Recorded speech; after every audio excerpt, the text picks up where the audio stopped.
먼저 첫 번째 순서로 구자덕 한국컴퓨터재생센터 대표님 모시도록 하겠습니다.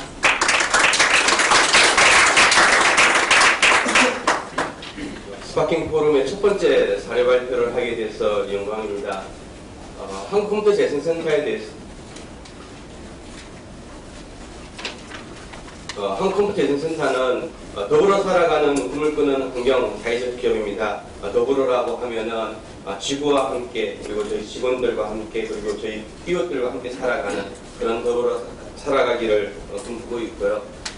저희가 지금 가지고 있는 처음 출발은 그거였습니다. 한국에서 블룸 컴퓨터라고 해서 버리는 컴퓨터 1년에 한 400만 대 정도가 됩니다. 그 중에서 재이용되는 것은 한 40만 대에 불과하다는 거였고요. 근데 컴퓨터가 조금만 수리하면 쓸 수 있는데 그냥 버린다는 겁니다. 왜 버릴까? 정말 안타까웠고 너무나 좀 그 문제를 좀 해결해보자라는 거였었습니다. 그래서 그것은 컴퓨터 한 대를 생산하는 데는 그렇게 많은 자원들이 들어가고요. 그래서 한 대를 재이용한다라고 하는 것은 무려 1760kg의 자원을 아끼는 효과가 있다고 합니다. 근데 컴퓨터 같은 게 단지 컴퓨터 한 대가 아니라 컴퓨터는 정보화 시대에 쓰는 정보에 접근하는 도구라는 겁니다. 근데 컴퓨터가 없는 사람이 있을까 하는데도 불구하고 한국에 컴퓨터 없는 사람이요 한 30% 정도가 컴퓨터가 없습니다.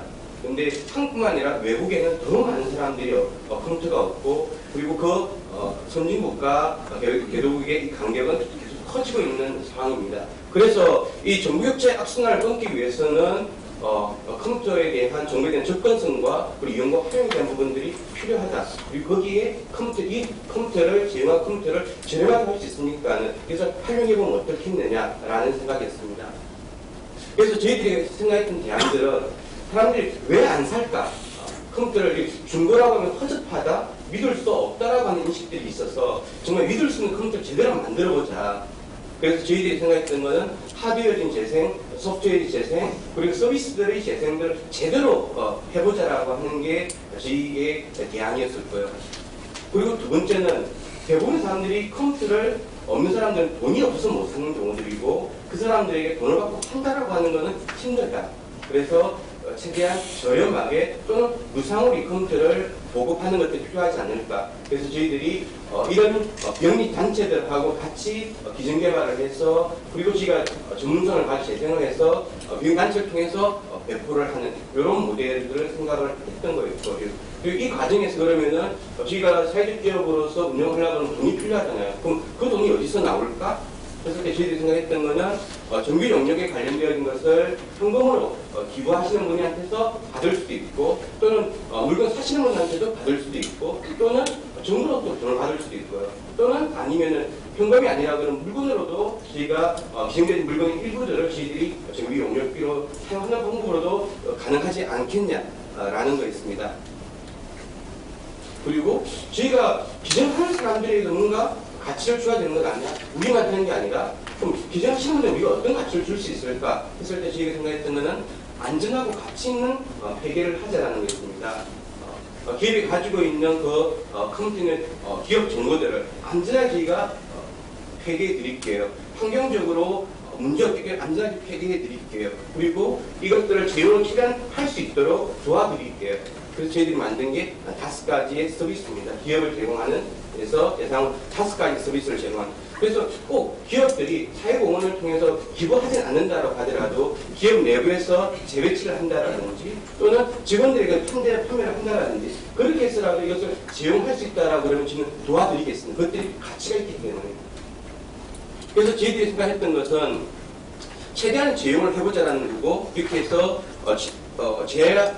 이용할 수 없는 것들은 환경적 처리를 하고, 그렇게 해서 나온 수익들을 다시 판매를 통해서 다시 수익되어지고, 그 다음에 기증에서 나오는 판매에 대한 수익을 다시 기증하기 위한 수익을 사용을 하는.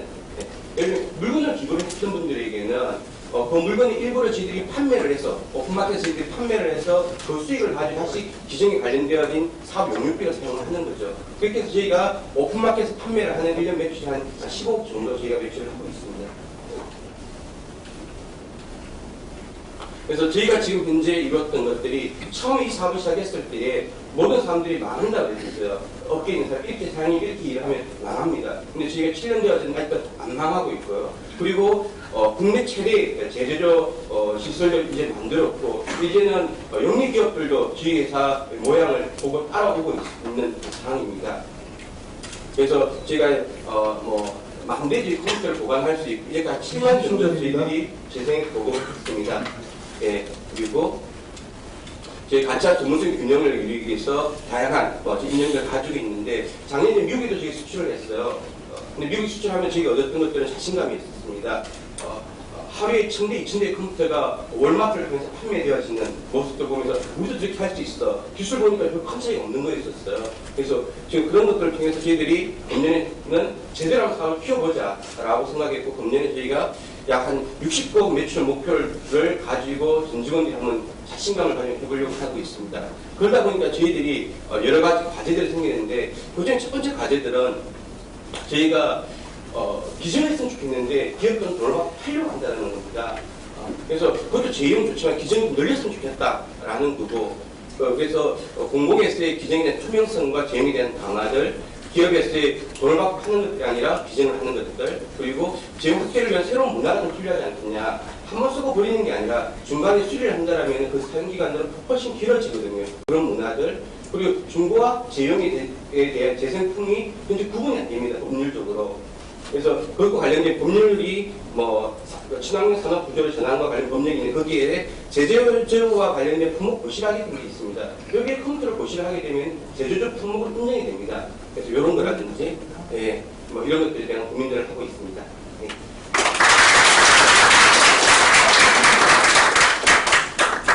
죄송합니다. 앞에는 안 잘랐는데 여기서 잘라서. 예.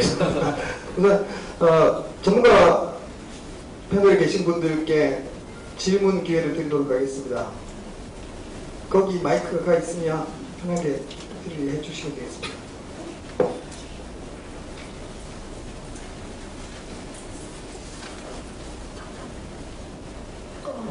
설명 잘 들었습니다. 잘 들었고요.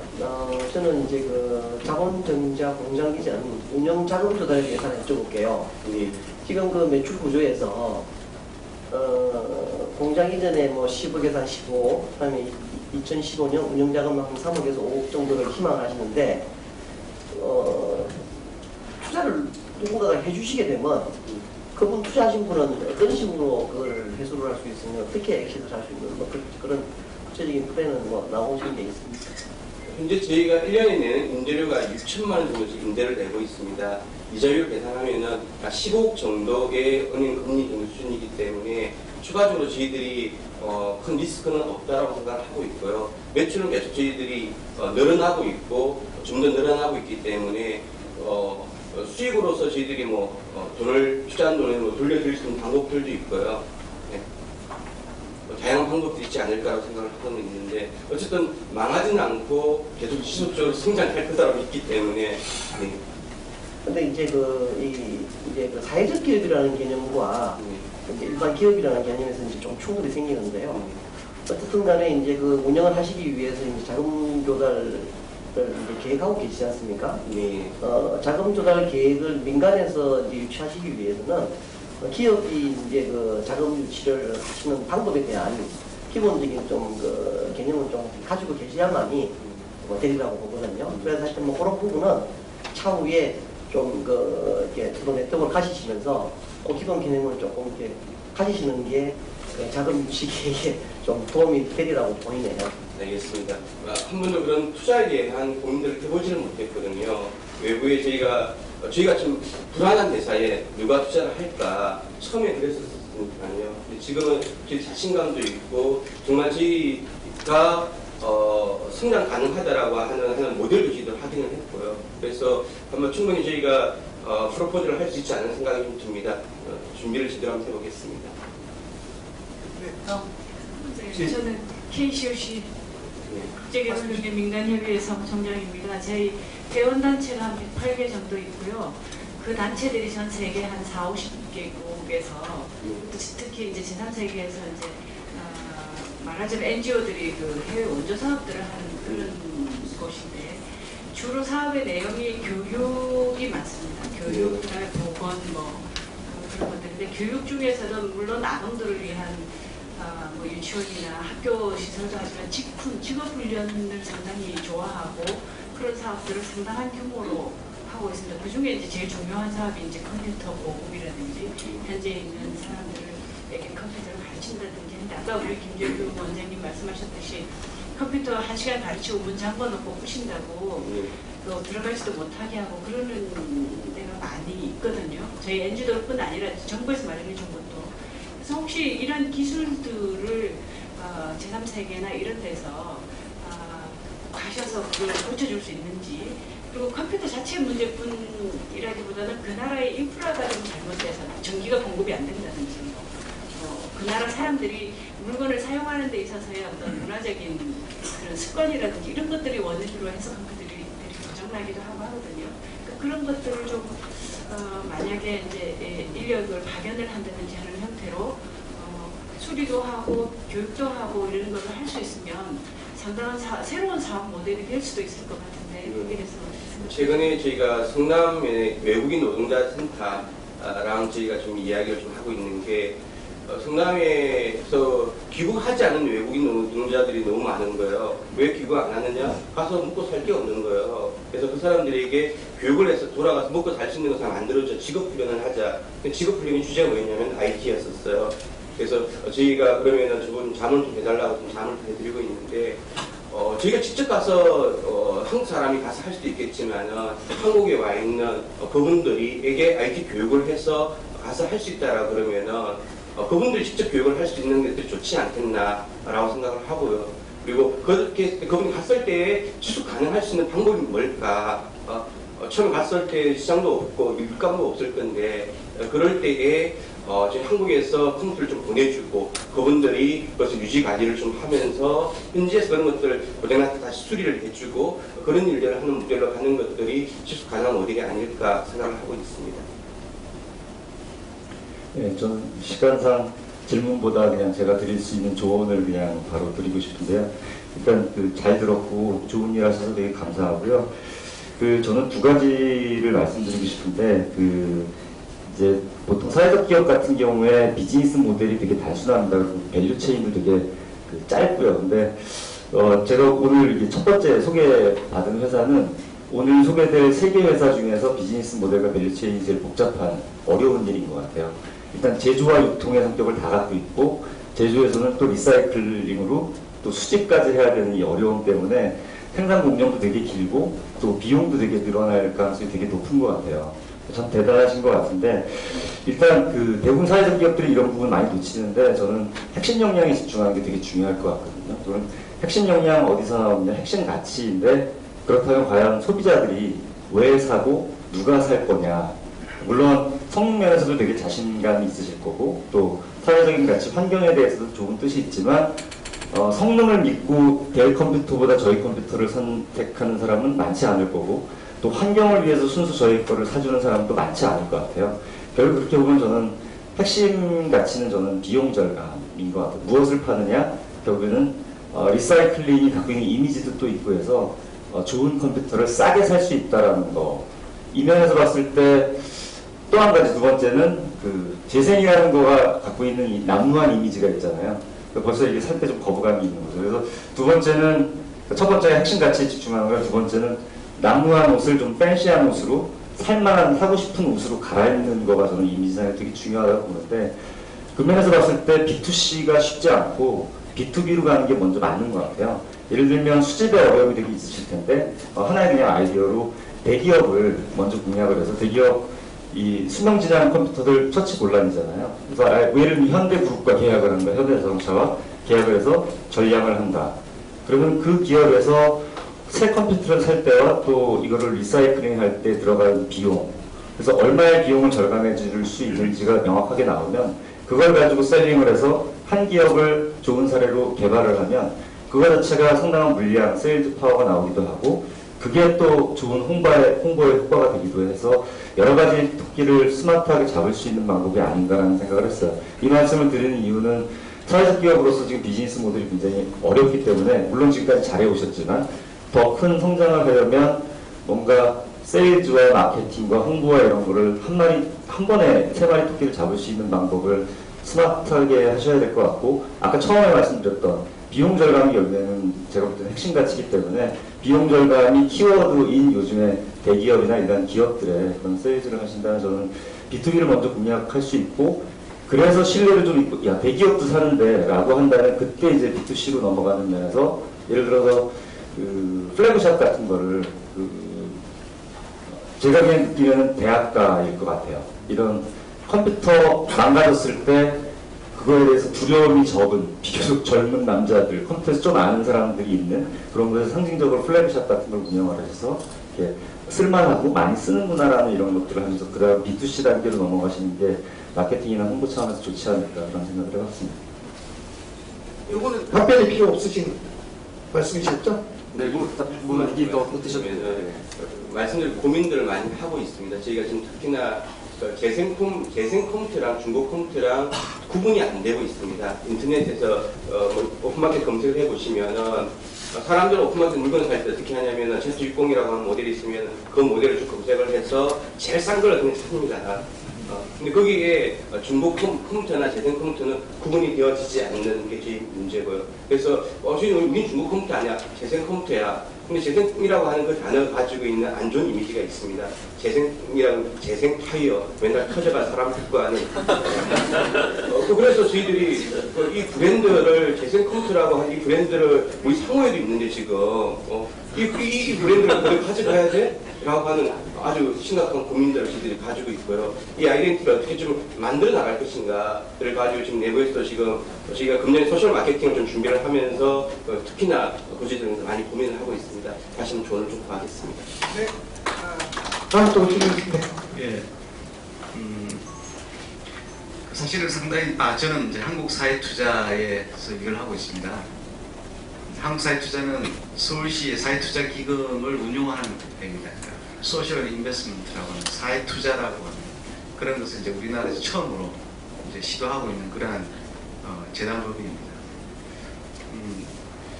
상당히 이제 짧고 또 한정된 시간 때문에 비즈니스 모델에 대해서 충분히 듣지를 못해서 뭐 구체적으로 어떤 말씀을 드리기는 힘들겠지만 이제 제가 이렇게 좀 이렇게 느끼는 바로는 비즈니스 모델의 어떤 상당히 이렇게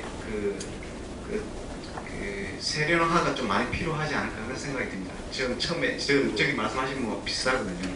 많이 넓죠. 예. 왜냐하면 컴퓨터는 기본적으로 컴퓨터는 완전 자동화 비슷화돼서 이렇게 나오잖아요. 예. 재생은 그때그때마다 다 다르기 때문에 사람이 붙어가지고 일일이 하는 그런 작업이 있더라고 생각을 해요. 예, 맞습니다. 그게 상당히 자동화하기 힘들고 그건 뭐냐면 탑라인이 다시 말해서 매출이 늘어나도 바텀라인이 이익이 좋아지는 그런 구조가 아니라는 거죠. 왜냐면 비즈니스 모델이 상당히 열악하다는 뜻이거든요. 그럼 그 중간에서의 그 비용에 대한 아주 철저한 분석과 뭔가의 어떤 그 시스템화가 필요하거든요. 그래서 그런 데도 상당히 고민을 해야 된다고 생각해요. 공장 이전하고 캐파를 늘리기 전에 그거에 대해서도 고민을 해야 된다는 생각이 들고요. 그 한국사회투자가 올해 이제 사회적 기업들의 경영 합리화 연계 그 론을 하고 있어요. 예.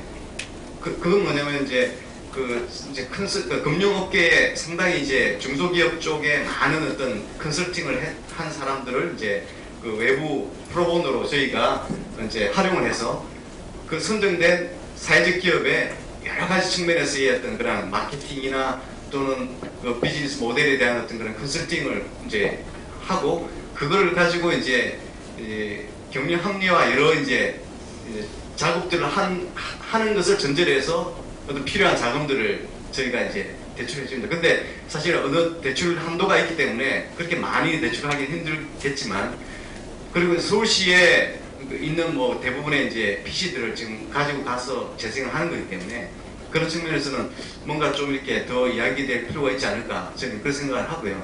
말씀하셨듯이 그러니까 재생된 것과 중고품화의 구분이라고 하는 것은 제 생각 때는 상당히 힘들 것 같아요. 왜냐하면 그 대기업에서 이제 갖고 온다 하더라도 대기업에서 이제 완전히 못 쓸 때 이렇게 바꾸지 않거든요. 팔지 않거든요. 거의 감가상각 끝나면 쓸만한 걸 다 하거든요. 그거 다 중국 상인들이 갖고 가지고 대충 포맷해가지고 파는 게 중고지 아니에요. 그거 가지고 뭘 재생한 그런 측면에서는 저는 상당히 이제 어려운 그 숙제라는 그런 생각이 옆에 들었습니다. 이상입니다. 네. 말씀드린 저희가 지금 가지고 있는 비즈니스 모델이 아주 넓기 때문에 저희가 B2B도 하고 B2G도 하고 B2C도 다 가지고 있고 폐기물을 지금 처음 가져와서 폐기까지 전체를 또 다 하는 그런 영역이다 보니까는 근데 저희도 다 가지고 있는 장점도 하나는 뭐냐면은 컴퓨터라고 하는 IT라는 하나의 품목이 지금 집중되어져 있다는 거거든요. 여기저기 품목을 하는 게 아니라 하나의 컴퓨터라고 하는 그 품목에 가지고 수직 계열화되어져 있는 형태이기 때문에 또 그렇게 할 수밖에 없었던 여러 사정들이 있었습니다. 왜냐면은 기업에서 폐기를 할 때 이게 폐기물로 처리하는 경우들도 있고 또는 돈 받고 파는 장으로 파는 경우들도 있거든요. 폐기물로 처리할 때는 폐기물 인허가증이 있어야 게 되고 돈 받고 팔 때는 그냥 그 입찰 들어가야 되는. 근데 그런 것들을 저희들이 생산해서 저희가 누군가 대신 팔아줄 수 있는 사람이 있으면 우리가 재생과 생산만 하고 누군가 대신 팔아줄 수 있다라면 저희 고민 안 해도 되는데 처음에 시작했을 때 그걸 대신해 줄 수 있는 사람들이 없었습니다. 그러다 보니까 저희가 만든 물건 직접 팔 수밖에 없었던 상황이었었고요. 그래서 그 부분에 대해서 저희들도 내부에서 고민들을 하면서 그 B2C 모델은 좀 아까 재생이라고 하는 그 브랜드 문제들도 있고 그러면서 분사를 해서 별도의 법인을 만들어야 되는 것 아니냐라고 하는 것들도 고민을 좀 하고 있고요. 그래서 많은 조언을 다시 한번 구하도록 하겠습니다. 네, 한 가지 질문만 더. 간단하게 질문 드리겠습니다. 내일 오후 2시부터 대통령께서도 규제 개혁에 대해서 끝장 토론을 하신다고 생중계를 KBS에서 하기로 했는데요. 맨 밑에 보니까 현실적 애로사항과 또 회사 차원에서 해결해야 될 과제를 이렇게 적시를 해놓으셨는데 그 밑에 보시면 산업통상자원부 제재조 품목 고시라든지 이런 것들을 좀 적시를 해놓으셨는데 혹시 이 비즈니스를 하시면서 어떤 환경 오염이라든지 예를 들어 리사이클링에 대한 각종 규제라든지 해서 정부의 어떤 법적 또는 법률적 또는 행정적 어떤 규제 이런 것들 때문에 힘드신 게 어떤 게 있으신지 혹시나? 규제라기보다는 그러니까 유럽 같은 경우는 WE라고 하는 기준에 의해서 중고를 전자 폐기물을 재이용을 할 경우에는 어떻게 해라라고 하는 기준들이 있습니다. 그리고 그 기준에 의해서만 제품을 판매할 수 있는데 한국에는 그런 기준이 없다 보니까는 누구든지 다 팔 수도 있고 그리고 제대로 만들어 파는 사람들에 대한 가치를 인정받지 못하는 상황이고요. 그래서 만드는 법령이 친환경 산업 구조의 전환과 관련된 법령이 있고 거기에서 산업통상 장관이 제재 품목을 고시를 하고 있는데 법에는 있는데 컴퓨터라고 한 전자폐기물이 전자제품이 법에는 있는데 이것을 고시를 하는 것들이 아직 고시가 안 돼 있습니다. 자동차 관련 몇 개 품목들만 있고 현재 컴퓨터 관련되어 있는 것은 하나 고시가 좀 안 돼 있어가지고 그런 쪽이 되어진다라 그러면은 제재조와 관련되어진 부분들하고 중고급 컴퓨터라고 하는 것도 명확하게 법률적으로 브랜드가 나눠질 수도 있는 게 되어지기 때문에 명확하게 좀 거기서 보면은 어떤 품질 기준을 해야 돼요. 기술 표준에서 어떤 기준을 만족시켰을 때에만 이것을 제재 품목 인정을 해주거든요. 네, 그래서 그런 부분들이 좀 관리되어졌으면 좋겠습니다. 네, 감사합니다. 규제가 아니라 새로운 규정을 만들어 드려야 되는 거네요. 예. 알겠습니다. 진행도 15분까지. 네, 죄송합니다. 그 뒤에 브랜드 고민이 다시 안 나올 것 같아서 이 회사만 해당이 될 것을 다른 듣는 분을 위해서 한마디만 더 할게요. 기업 브랜드하고 보통 제품 브랜드가 있는데 삼성과 애니콜 관계처럼 아까 분사 고민하신다는데 분사하시면 관리 비용 코스트가 늘어나기 때문에 그게 효율적이지 않거든요.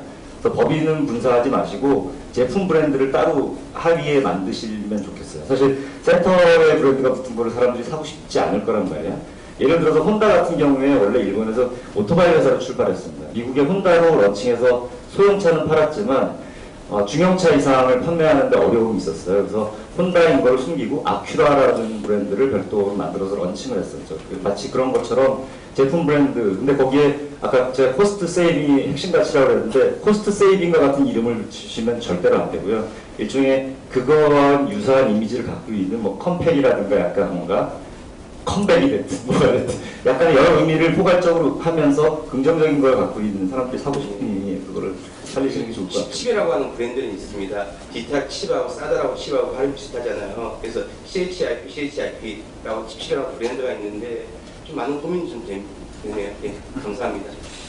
네, 수고하셨습니다.